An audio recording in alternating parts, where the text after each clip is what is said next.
नमस्कार मंडळी, शिवहिंदवी रेसिपीमध्ये तुम्हा सर्वांचे मनापासून स्वागत. ढोकळा तर आपण नेहमीच गॅसवर किंवा ओव्हनमध्ये बनवतो, पण आज आपण अस्सल गावरान पद्धतीने चुलीच्या जाळावर एकदम मऊ लुसलुशीत आणि जाळीदार बेसन ढोकळा बनवणार आहोत. चुलीच्या वाफेमुळे याची चव अप्रतिम लागते. चला तर मग वेळ न घालवता आपण रेसिपीला सुरुवात करूया.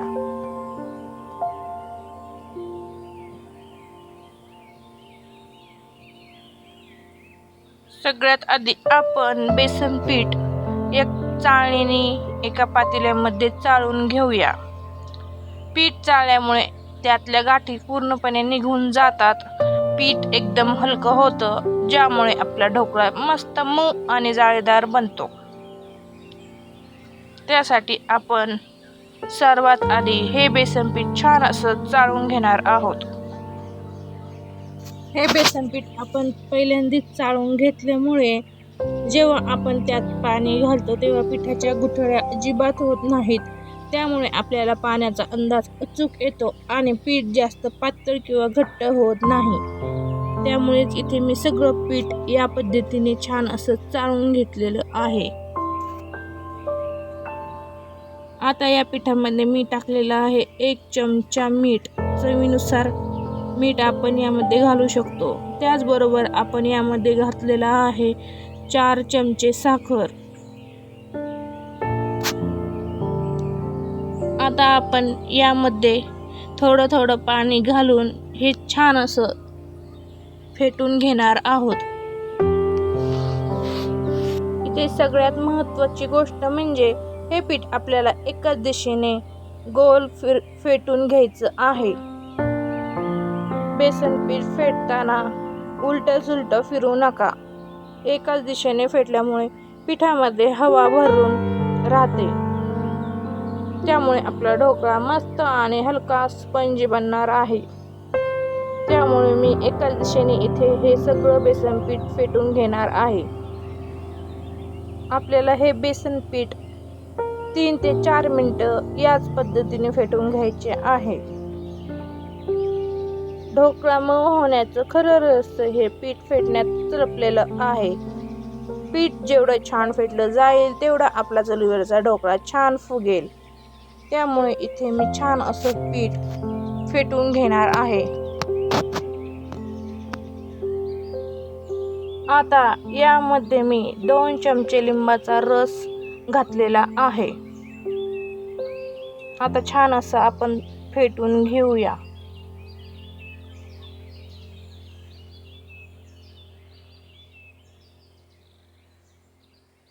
आपलं मिश्रण छान इथे फेटून झालेलं आहे.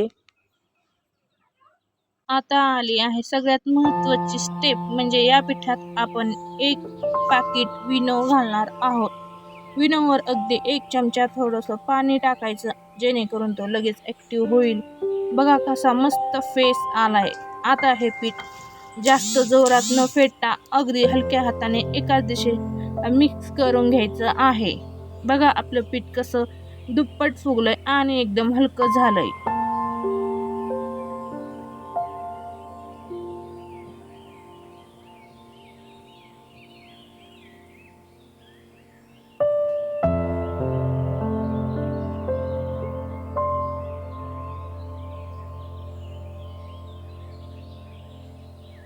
आता आपण या कुकरच्या भांड्याला सगळीकडून व्यवस्थित तेल लावून घेणार आहोत.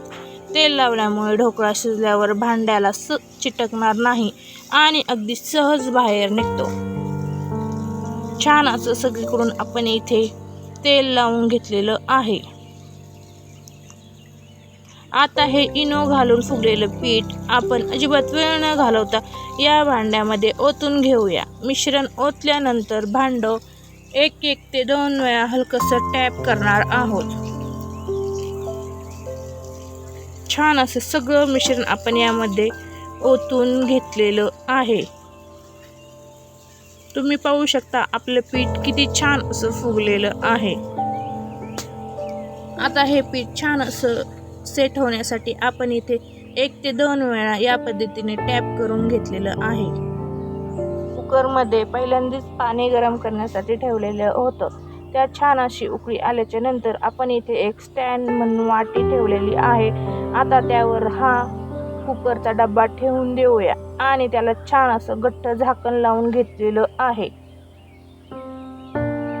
15 ते 20 मिनिटे छान असं आपण वाफेवर शिजवून देणार आहोत। आता इथे मी एका वाटीमध्ये साखर घेतलेली आहे। इथे मी 2 ते 3 चमचे साखर घेतलेली आहे।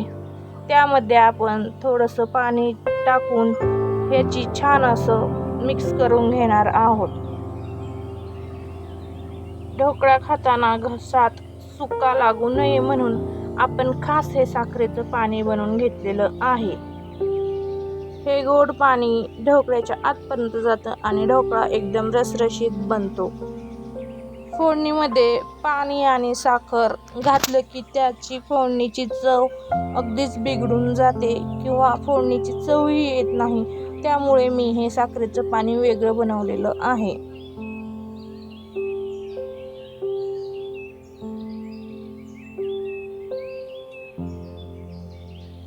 आता ढोकळ्याची चव वाढवण्यासाठी आपण कडकडीत फोडणी तयार करणार आहोत। इथे मी चुलीवरती कढई ठेवलेली आहे। या कढईमध्ये आपण 2 चमचे तेल घालणार आहोत।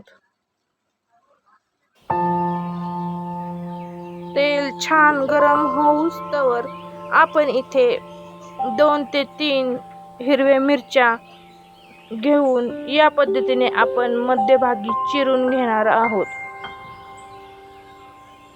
या प्रकारे आपण उभ्या मिरच्या चिरून घेणार आहोत।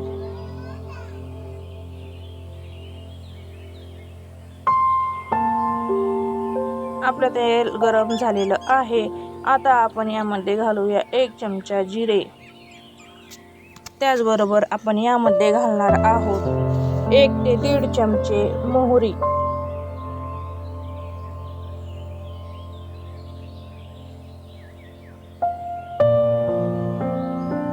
मोहरी चांगली तडतडली पाहिजे तरच चव छान येते।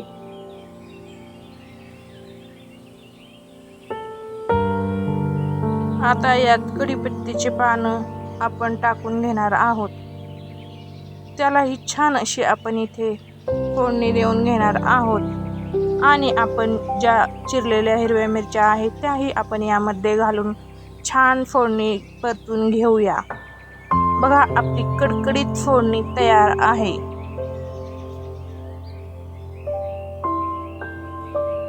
सगळ्यात महत्त्वाचं गरम गरम ढोकळ्यावर कधीही गरम फोडणी किंवा गरम पाणी ओतू नका, नाहीतर ढोकळा मऊ पडण्याऐवजी चिकल्यासारखा चिकट होईल। ढोकळा पूर्ण गार झालेला असावा आणि आपली फोडणी कोमट असायला हवी। इथे छान अशी आपली फोडणी तयार झालेली आहे।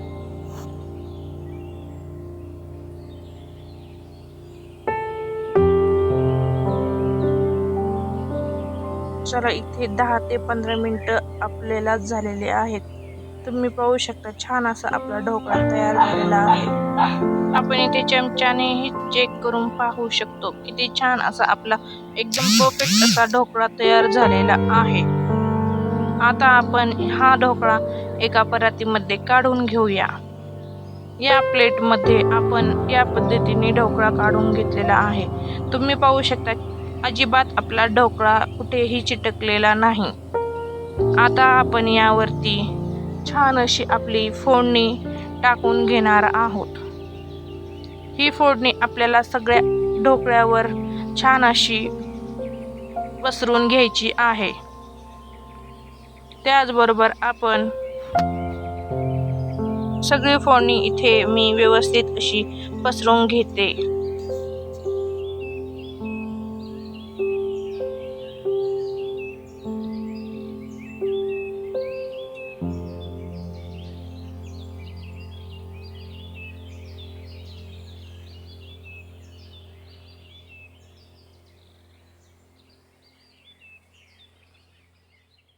तुम्ही पाहू शकता किती छान अशी आपली फोडणी यावरती मी पसरून घेतलेली आहे।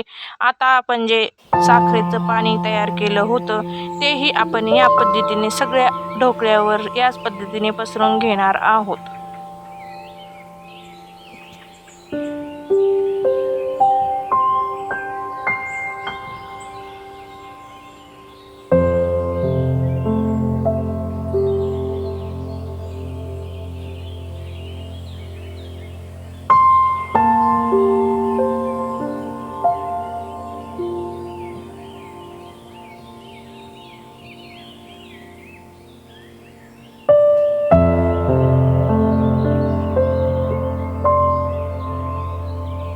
चला, आता आपला ढोकळा पूर्णपणे थंड झालेला आहे. आता आपण याच्या वड्या पाडून घेणार आहोत. सुरीने कट करतानाच तुमच्या लक्षात येईल की हा किती मऊ आणि स्पंजी झालाय. सुरी कुठेही अडकत नाहीये, अगदी लोण्यासारखीच चाललीये. तुम्हाला हव्या असलेल्या आकारात लहान किंवा मोठ्या चौकटीत तुम्ही हा कट करून घेऊ शकता. ढोकळा व्यवस्थित थंड झाल्यावरच कापायचा, म्हणजेच वड्या अगदी सुबक निघतात. मी इथे चौकोनी आकाराच्या वड्या पाडून घेणार आहे. बघा किती सहज आणि सुंदर वड्या कापल्या जात आहेत.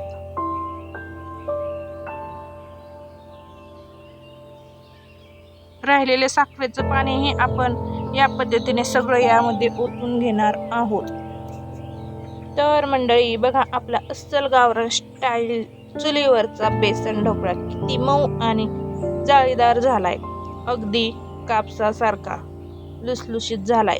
तुम्ही पण या सोप्या टिप्स वापरून ही रेसिपी घरी नक्की करून बघा आणि तुमचा ढोकळा कसा झाला हे मला कमेंट करून नक्की सांगा. रेसिपी आवडली असेल तर व्हिडिओला नक्की लाईक करा, तुमच्या मित्रपरिवारासोबत शेअर करा आणि आपल्या चॅनलला सबस्क्राईब करायला विसरू नका. पुन्हा भेटू अशाच एका पारंपरिक आणि गावरान रेसिपी सोबत.